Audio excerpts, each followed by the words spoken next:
পাত্র অফিসিয়াল চ্যানেলে সবাইকে স্বাগত। আজ আমাদের প্রথম ভিডিও। আমরা আমাদের বেবি তীর্থপাত্র বড় হওয়ার প্রতিটা সুন্দর মুহূর্ত আপনাদের সাথে শেয়ার করব। আর এদিকে দেখো আমার বাবু কেমন কত সুন্দর খেলাধুলা করছে, কারণ আজ আমরা দেখাবো আপনাদের সোনা বাচ্চার একটি সুন্দর দিন।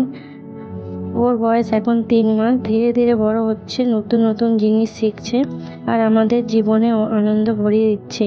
আমাদের এই ছোট্ট চ্যানেলটি অবশ্যই সাবস্ক্রাইব করে পাশে থাকবে, কারণ সামনে আরও অনেক কিউট কিউট ভিডিও আসছে। আমাদের এই চ্যানেলে আরও নতুন নতুন ভিডিও আসবে, তার জন্য আমার চ্যানেলকে সাবস্ক্রাইব করে পাশে থাকবে। সবাইকে জানাই ভালোবাসা। সুস্থ থেকো, ভালো থেকো, ধন্যবাদ।